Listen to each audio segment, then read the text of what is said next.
अलीगढ़ के प्रबुद्ध सम्मेलन कार्यक्रम में मुख्य अतिथि के तौर पर बसपा के राष्ट्रीय महासचिव सतीश चंद्र मिश्रा ने जमकर सपा भाजपा पर निशाना साधा। बसपा प्रमुख मायावती के कार्यकाल की लोगों को याद दिलाते हुए सतीश चंद्र मिश्रा ने कहा कि उनके समय में भ्रष्टाचारियों के विरुद्ध कड़ी कार्रवाई हुआ करती थी। लोग आज भी बसपा प्रमुख मायावती के कार्यकाल की बातें करते हैं। अपने सांसद को अपने घर से जेल भिजवाने का काम सिर्फ मायावती ही कर सकती हैं। उन्होंने किया भी। साथ ही उन्होंने कहा कि देश भर में जहां जहां भाजपा की सरकार है वहां वहां दलितों पर खूब उत्पीड़न किए गए। ऐसा करने से इनको सुख और स्वाद मिलता है। लेकिन जब यूपी में भाजपा की सरकार आई तो ब्राह्मणों पर भी अत्याचार शुरू हो गया। इसमें कोई कमी नहीं की गई।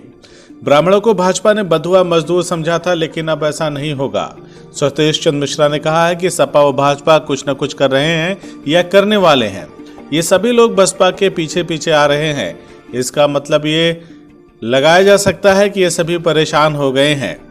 सतीश चंद्र मिश्रा ने कहा कि बसपा सर्व समाज की राजनीति करती है, सर्व समाज की बात करती है, भाईचारा बनाने की राजनीति करते हैं। अपने पूरे भाषण में सतीश चंद्र मिश्रा ने भाईचारा बढ़ाने की बात की, सबको एक साथ लेकर चलने की बात की। कांग्रेस कुछ कर रही है, समाजवादी पार्टी भी कुछ करने जा रही पीछे पीछे, ये भारतीय जनता पार्टी भी पीछे पीछे कुछ करने जा रही है।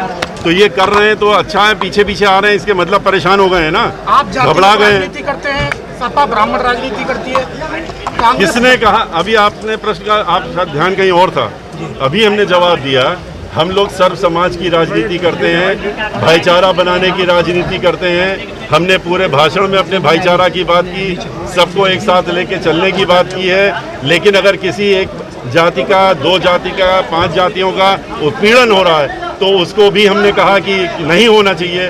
तो ये तो सरकार को खुद ही सोचना चाहिए। अगर वो नहीं सोच रही तो हम उनसे। CIB इंडिया न्यूज की सभी खबरों को देखने के लिए लाल रंग की बटन को दबाकर चैनल को सब्सक्राइब जरूर करें, घंटी जरूर दबाएं ताकि हमारी सभी खबरों के नोटिफिकेशंस आप तक पहुंचते रहें।